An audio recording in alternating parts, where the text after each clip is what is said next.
Tentunya orang yang bisa mengetahui daripada aksara Jawa itu bisa mengetahui daripada jati dirinya sendiri. Mau diterangkan ini? Sebetulnya kalau menerangkan itu harus malam Jumat sebetulnya.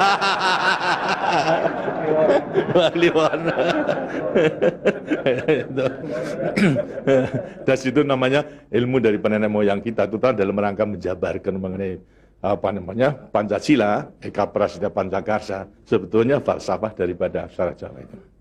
Kan daripada aksara Jawa ada 20 tuh, Hono Coroko, Doto Sawolo, Podo Joyonya, Mogo Bodongo, 20 itu. Itu betul-betul merupakan apa namanya gambaran daripada nenek moyang kita untuk menjelaskan kepada kita mengenai sangkan paran kita, sangkan paran ing dumati. Dari mana kita akan kemana daripada kita itu.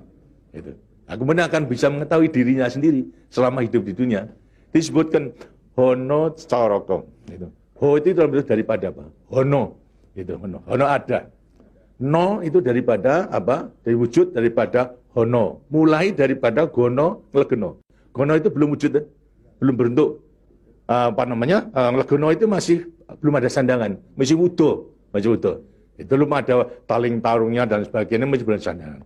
Terus Hono. Jadi manusia itu memang dilahirkan, diciptakan oleh Tuhan, mulai daripada Hono hurip. Huripnya siapa? Nur daripada Tuhan Yang Maha Kuasa. Lantas diciptakan oleh manusia terdiri pada apa namanya tanah, kemudian air, lantas apa namanya ini Hawa dan juga api. Apa itu? Ya daripada semua tumbuh-tumbuhan yang ada ini. Tumbuh-tumbuhan ini kan butuhkan dari tanah, butuhkan daripada air, butuhkan daripada matahari, itu pula daripada Hawa. Daripada tanam-tanam dimakan daripada manusia, ada laki maupun perempuan, akhirnya menjadi cacat dari mani. Mani kemudian berkumpul suami istri, akhirlah wujudlah daripada embrio tadi. Embrio itu masih nglegeno, masih gono.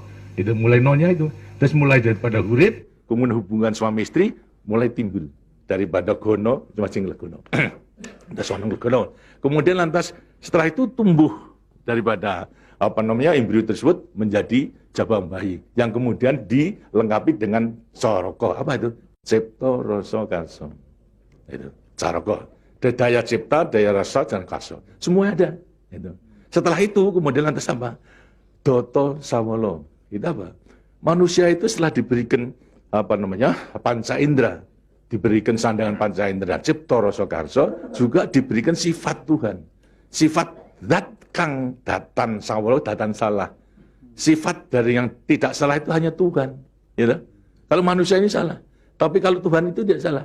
Oleh karena semua manusia diberikan sama. Sifat daripada Tuhan yang tidak salah. Itu. Doto sawolo, datan sawolo. Tidak pernah salah. Sifat daripada Tuhan. Tapi sebagai manusia juga tidak diberikan itu. Diberikan sifat yang bertentangan dengan sifat baik itu. Sifatnya Tuhan. Yang jelek. Kalau kita misalnya sabar, kan juga punya hati berangasan. Ya. Nah, kemudian lantas kita apa namanya jujur.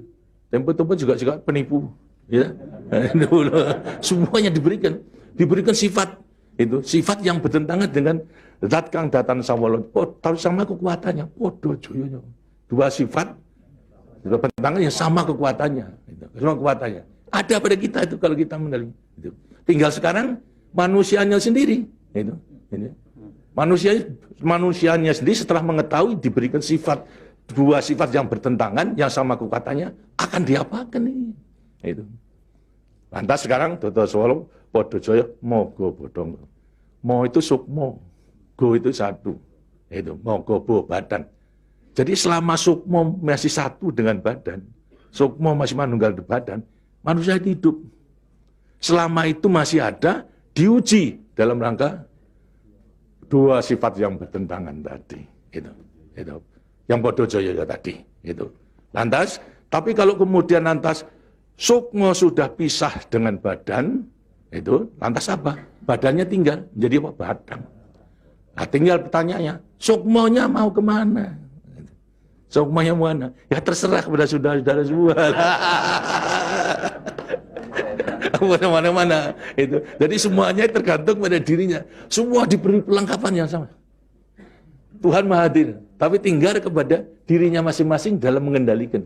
Kalau mau yang diujar itu adalah memang yang bertentangan yang jelek, bukan sifat Tuhan, ya tempatnya juga sudah ada. Di neraka, tidak bahagia di dunia di akhirat nanti. Tapi kalau yang dikendalikan atau yang dilayani itu adalah sifat daripada Tuhan, ya dengan sini akan dekat kepada Tuhan. Kan Tuhan itu kan tidak mewujud, gitu. Tidak bentuk, tapi sifatnya ada. Jadi kalau kita mau kembali dekat kepada Tuhan, ya membawa sifat yang baik itu, sifat Tuhan kepada Tuhan. Itu sebenarnya gampangnya daripada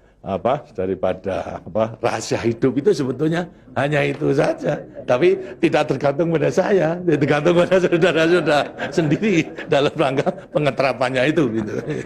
Makanya itu coba pelajari daripada semua ini, daripada untuk mengendalikan dua sifat yang bertentangan tadi itu dengan dirinya agar supaya betul-betul bisa menempati diri. Kemudian di samping itu juga Tuhan itu memberikan suatu takdir kepada sifat kodrati daripada manusia. Apa sifat kodrati manusia? Manusia dilahirkan sebagai individu, ya toh? Kita masing-masing individu. Tapi kehidupan kita sejak mulai daripada adanya janin sampai pada mati tergantung pada orang banyak. Jadi kemudian dalam hidup kita di dunia itu hanya memenangkan kepentingan pribadinya sendiri. Lihat kan tidak adil. Tidak adil. Seharusnya memang menyadari bahwa sebagian besar daripada hidupnya tergantung kepada orang lain. Karena itu wajiblah sekarang memenuhi panggilan untuk ya bersama-sama dengan orang lain. Sebab hidup di dunia itu adalah bisa serasi. Jadi karena itu lantas sekarang namanya sifat kodrati daripada sifat yang monodualistis. Itu. Satu tapi kembar tetapi satu. Ialah sifat individu sama sebagai makhluk sosial. Nah, itu kuncinya daripada penghayatan, pengamalan daripada Pancasila. Gitu. Nah, demikianlah waktunya saya kira sudah.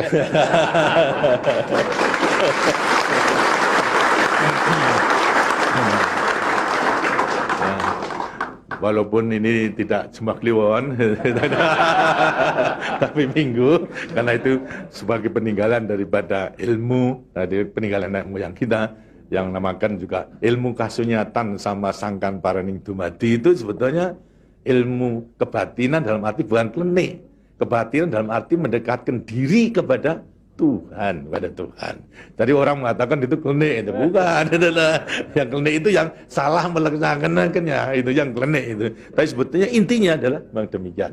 Nah, mudah-mudahan saudara-saudara akan bisa sekali lagi mengoreksi kepada diri sendiri. Artinya kasunyatan, lihat kenyataan pada dirimu sendiri. Itu. Bagaimana? Karena sudah mengetahui, baru nanti akan gampang. Kita meletakkan semuanya. Terima kasih. Dan demikianlah daripada penjelasan. Karena itu setelah nanti selesai kembali ke tempatnya masing-masing, mudah-mudahan akan bisa melaksanakan tugasnya dengan sebaik-baiknya dalam kita melanjutkan pengabdian kita pada negara dan bangsa yang sedang membangun ini. Terima kasih. Wassalamualaikum warahmatullahi wabarakatuh.